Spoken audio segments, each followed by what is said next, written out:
Olá, bom dia, alunos do sétimo ano. Essa é a nossa primeira aula efetivamente e antes da gente começar, um recadinho. Primeiro, nosso material dessa aula vai ser tirado desse CD, que é um material de apoio para o professor que vem junto com o livro de vocês, só que o livro de vocês esse ano é a coleção nova e o CDzinho que eu estou usando é de uma coleção anterior. Então eu fiz algumas adaptações nos slides para acompanhar o novo conteúdo da BNCC.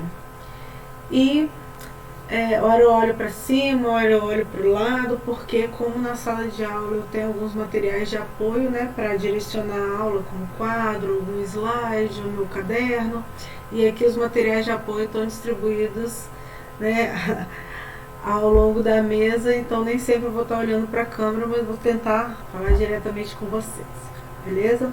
Então vamos começar a nossa aula. O tema da nossa aula é ecologia. Tá? Então, primeira pergunta, o que é ecologia? Ecologia é a ciência que estuda as relações dos seres vivos entre si e as relações dos seres vivos com o meio ambiente. E por que é importante estudar ecologia? É importante estudar porque ela nos ajuda a compreender as consequências das nossas ações em relação ao meio ambiente. Então, se a gente compreende as relações dos seres vivos entre si e com o meio ambiente, a gente começa a perceber como que as nossas ações interferem no meio ambiente.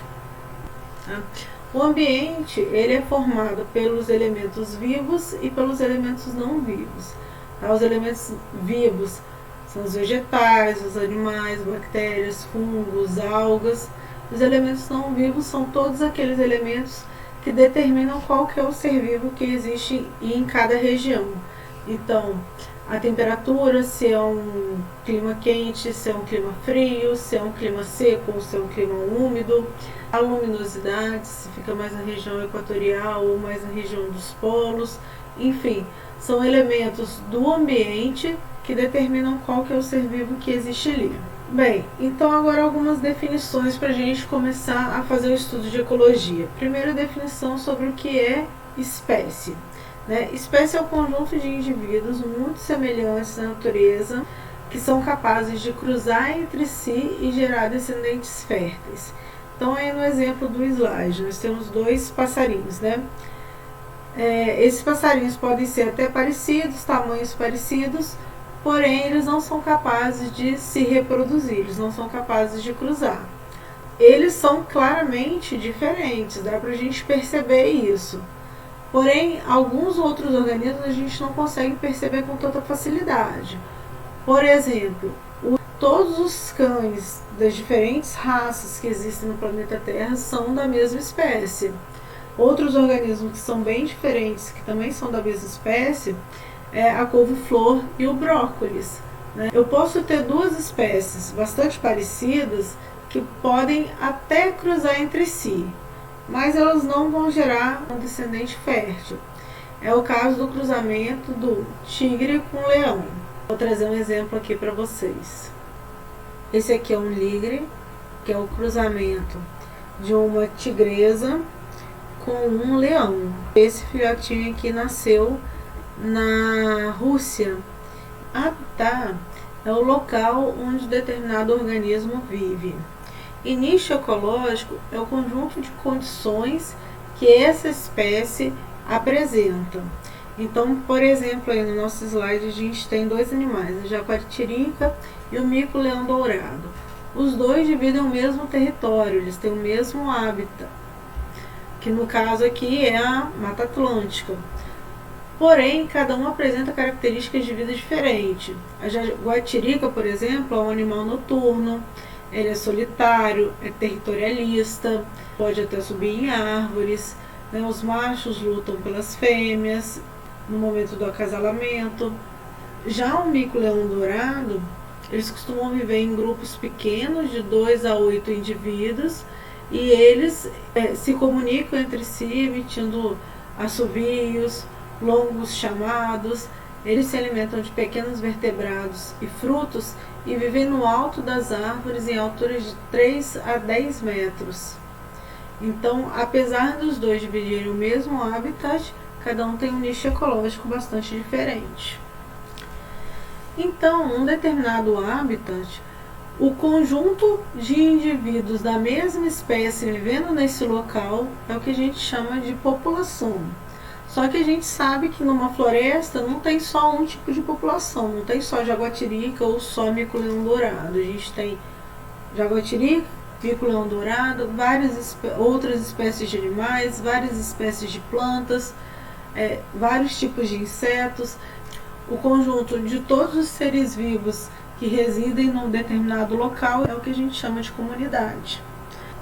Só que essa comunidade interage também com o meio ambiente, como a gente já falou lá atrás, a questão do clima, a questão da temperatura. E aí, quando eu tenho o conjunto dessa interação entre os seres vivos da comunidade do local com o ambiente, é o que a gente chama de ecossistema. E no planeta Terra existem vários tipos de ecossistemas diferentes. O conjunto dos ecossistemas é a biosfera.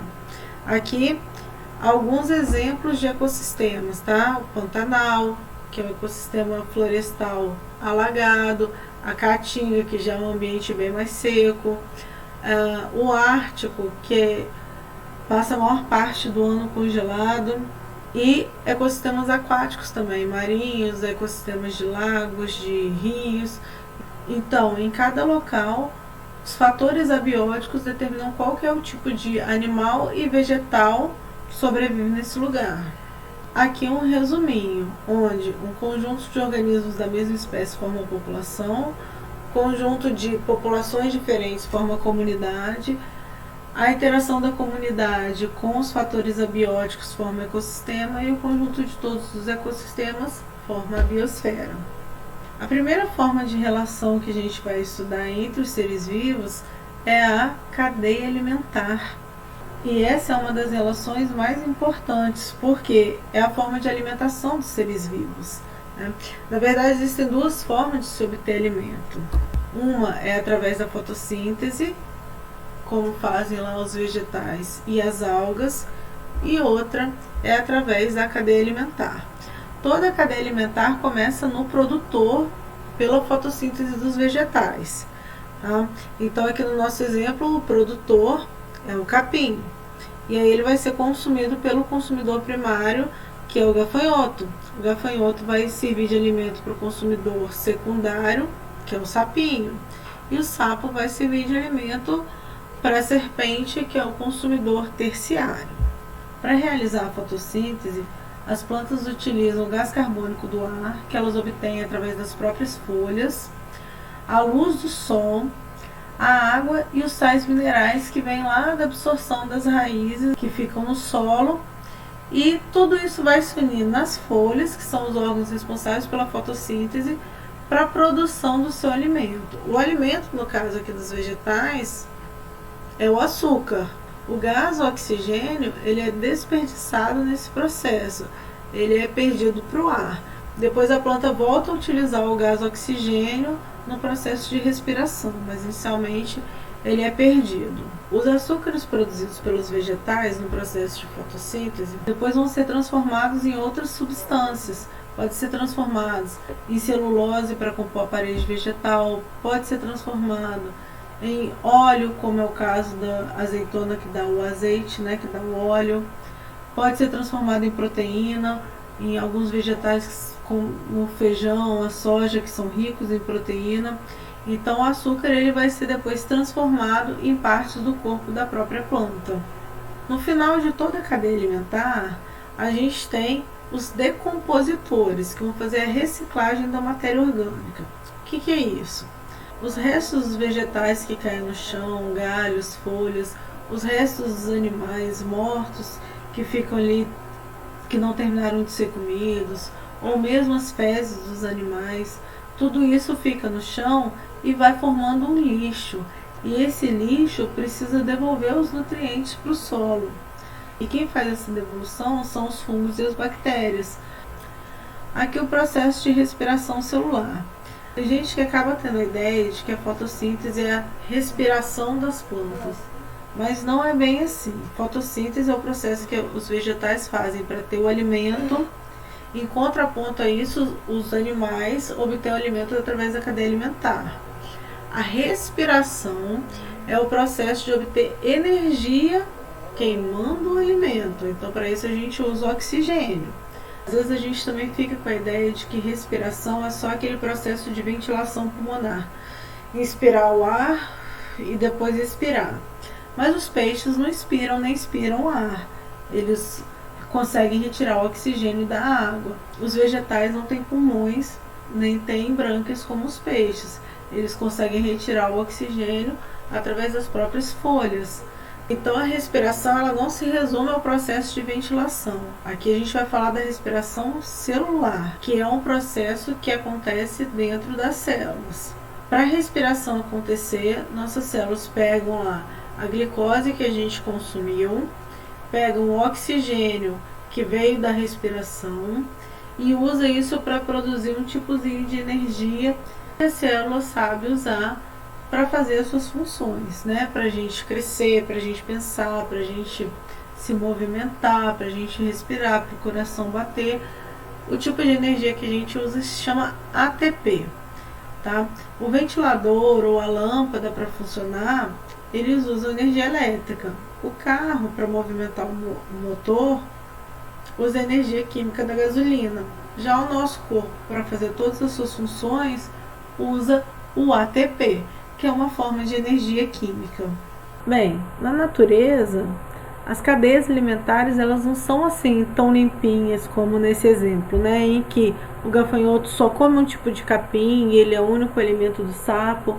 Não é exatamente assim que acontece. Os animais herbívoros podem consumir vários tipos de vegetais e eles podem servir de alimentos também para uma variedade de outros animais, de outros predadores.